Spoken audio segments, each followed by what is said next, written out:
એક કોલેજના પ્રોફેસરે ક્લાસને શરૂ કરતા પહેલા ક્લાસરૂમમાંથી એક દીકરીને ઊભી કરી, એક વિદ્યાર્થી સ્ટુડન્ટને, અને પૂછ્યું, તારું નામ શું? બોલ બેટા. દીકરીએ પોતાનું નામ આપ્યું અને પ્રોફેસરે કહ્યું, અત્યારે જ મારા ક્લાસની બહાર તું નીકળી જા. પેલી દીકરીએ કીધું કે સર, મારી કોઈ ભૂલ નથી, મેં કઈ ગુનો નથી કર્યો, મેં કોઈ નિયમ નથી તોડ્યો, તો તમે મારી સાથે આવું કેમ કરી શકો? તો પ્રોફેસરે કહ્યું, બેટા તું અત્યારે જ બહાર નીકળી જા, નહીતર જો તું બહાર નહીં જાય ને તો હું આખા ક્લાસને ભણાવવાનું બંધ કરી દઈશ. પેલી દીકરી ફટાફટ બેગ લઈને બહાર નીકળી ગઈ. દીકરી તો બહાર જતી રહી. થોડા સમય પછી પ્રોફેસરે ક્લાસ શરૂ કર્યો અને તમામ સ્ટુડન્ટને પૂછ્યું, વિદ્યાર્થીઓને, કે કાયદો એટલે શું? વિદ્યાર્થીએ કીધું, થોડા વિદ્યાર્થીઓ કીધું સામાજિક બદલાવ. ઘણાએ કહ્યું વિકાસ માટે જરૂરી, તો ઘણાએ કહ્યું ગુંડાગીરી નાબૂદ બાબતે જરૂરી, તો ઘણાએ કહ્યું સામાજિક સમરસતા ભેદભાવ બાબતે જરૂરી, તો ઘણાએ કહ્યું કાયદો રાજકીય શાસન ચલાવવા માટે જરૂરી. તો પેલા પ્રોફેસરે કહ્યું બરાબર. ઓકે, પણ જવાબ બરાબર નથી તમારા લોકો. ત્યારે એક વિદ્યાર્થીએ ઉભું થઈને કીધું સ્ટુડન્ટે, સર કાયદો ન્યાય માટે જરૂરી. ત્યારે પ્રોફેસરે વિદ્યાર્થીને કહ્યું, થેન્ક યુ બેટા, તું બેસી જા. પણ પ્રોફેસરે બધાને પૂછ્યું, તો પછી આ દીકરીને જયારે મેં બહાર કાઢી મૂકી, આ વિદ્યાર્થીને એનો કોઈ જ વાંક નહોતો, કોઈ જ વાંક ગુના વગર મેં તમારી સામે બહાર કાઢી મૂકી ક્લાસ, તો તમે કોઈ ન્યાય માટે એ અન્યાયની વિરુદ્ધ તમે કોઈ બોલ્યા કેમ નહીં? તો પેલા વિદ્યાર્થીઓ બધા સાંભળતા રહી ગયા. ત્યારે પ્રોફેસરે કહ્યું, એમનું કારણ હું તમને જણાવું કે તમે લોકો કેમ ના બોલ્યા. તમારા અને મારામાં, આપણા બધામાં એ ઠૂસી ઠૂસીને ભરેલું છે, મારું એ મારું, મારી સાથે તો કઈ નથી થયું ને, મારી સાથે તો અન્યાય નથી થયો ને. હા, મારી નજર સામે બીજાને અન્યાય થઈ રહ્યો છે, પણ મારે શું? આપણામાં જે આ એટીટ્યુડ છે ને, મારે શું, મને તો નથી થઈ રહ્યું ને, એ એટીટ્યુડ એક સમય આપણને બરબાદ કરી દેશે. કેવી રીતે? આજે એમના સાથે થયું છે, એ અન્યાય આપણે જોઈ રહ્યા છીએ, પણ એ અન્યાયની સામે આપણે અવાજ નથી ઉઠાવી રહ્યા.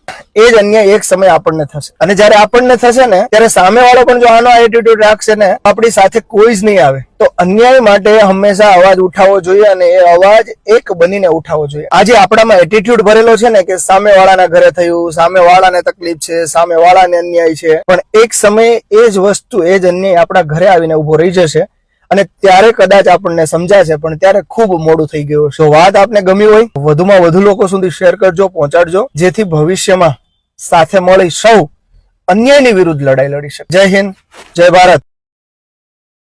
એક કોલેજના પ્રોફેસરે ક્લાસને શરૂ કરતા પહેલા ક્લાસરૂમમાંથી એક દીકરીને ઊભી કરી, એક વિદ્યાર્થી સ્ટુડન્ટને, અને પૂછ્યું, તારું નામ શું? બોલ બેટા. દીકરીએ પોતાનું નામ આપ્યું અને પ્રોફેસરે કહ્યું, અત્યારે જ મારા ક્લાસની બહાર તું નીકળી જા. પેલી દીકરીએ કીધું કે સર, મારી કોઈ ભૂલ નથી, મેં કઈ ગુનો નથી કર્યો, મેં કોઈ નિયમ નથી તોડ્યો, તો તમે મારી સાથે આવું કેમ કરી શકો? તો પ્રોફેસરે કહ્યું, બેટા તું અત્યારે જ બહાર નીકળી જા, નહીતર જો તું બહાર નહીં જાય ને તો હું આખા ક્લાસને ભણાવવાનું બંધ કરી દઈશ. પેલી દીકરી ફટાફટ બેગ લઈને બહાર નીકળી ગઈ. દીકરી તો બહાર જતી રહી. થોડા સમય પછી પ્રોફેસરે ક્લાસ શરૂ કર્યો અને તમામ સ્ટુડન્ટને પૂછ્યું, વિદ્યાર્થીઓને, કે કાયદો એટલે શું? વિદ્યાર્થીએ કીધું, થોડા વિદ્યાર્થીઓ કીધું સામાજિક બદલાવ. ઘણાએ કહ્યું વિકાસ માટે જરૂરી, તો ઘણાએ કહ્યું ગુંડાગીરી નાબૂદ બાબતે જરૂરી, તો ઘણાએ કહ્યું સામાજિક સમરસતા ભેદભાવ બાબતે જરૂરી, તો ઘણાએ કહ્યું કાયદો રાજકીય શાસન ચલાવવા માટે જરૂરી. તો પેલા પ્રોફેસરે કહ્યું બરાબર. ઓકે, પણ જવાબ બરાબર નથી તમારા લોકો. ત્યારે એક વિદ્યાર્થીએ ઉભું થઈને કીધું સ્ટુડન્ટે, સર કાયદો ન્યાય માટે જરૂરી. ત્યારે પ્રોફેસરે વિદ્યાર્થીને કહ્યું, થેન્ક યુ બેટા, તું બેસી જા. પણ પ્રોફેસરે બધાને પૂછ્યું, તો પછી આ દીકરીને જયારે મેં બહાર કાઢી મૂકી, આ વિદ્યાર્થીને એનો કોઈ જ વાંક નહોતો, કોઈ જ વાંક ગુના વગર મેં તમારી સામે બહાર કાઢી મૂકી ક્લાસ, તો તમે કોઈ ન્યાય માટે એ અન્યાયની વિરુદ્ધ તમે કોઈ બોલ્યા કેમ નહીં? તો પેલા વિદ્યાર્થીઓ બધા સાંભળતા રહી ગયા. ત્યારે પ્રોફેસરે કહ્યું, એમનું કારણ હું તમને જણાવું કે તમે લોકો કેમ ના બોલ્યા. તમારા અને મારામાં, આપણા બધામાં એ ઠૂસી ઠૂસીને ભરેલું છે, મારું એ મારું, મારી સાથે તો કઈ નથી થયું ને, મારી સાથે તો અન્યાય નથી થયો ને. હા, મારી નજર સામે બીજાને અન્યાય થઈ રહ્યો છે, પણ મારે શું?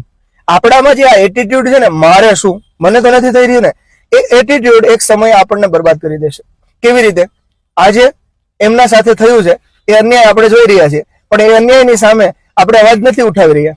એ જ અન્યાય એક સમય આપણને થશે, અને જયારે આપણને થશે ને, ત્યારે સામે વાળો પણ જો આનો એટીટ્યુડ રાખશે ને, આપણી સાથે કોઈ જ નહીં આવે. તો અન્યાય માટે હંમેશા અવાજ ઉઠાવવો જોઈએ, અને એ અવાજ એક બનીને ઉઠાવવો જોઈએ. આજે આપણામાં એટીટ્યુડ ભરેલો છે ને, કે સામે વાળાના ઘરે થયું, સામે વાળાને તકલીફ છે, સામે વાળાને અન્યાય છે, પણ એક સમયે એ જ વસ્તુ, એ જ અન્યાય આપણા ઘરે આવીને ઉભો રહી જશે, અને ત્યારે કદાચ આપણને સમજાશે, પણ ત્યારે ખૂબ મોડું થઈ ગયું. જો વાત આપને ગમી હોય, વધુમાં વધુ લોકો સુધી શેર કરજો, પહોંચાડજો, જેથી ભવિષ્યમાં સાથે મળી સૌ અન્યાયની વિરુદ્ધ લડાઈ લડી શકે. જય હિન્દ, જય ભારત.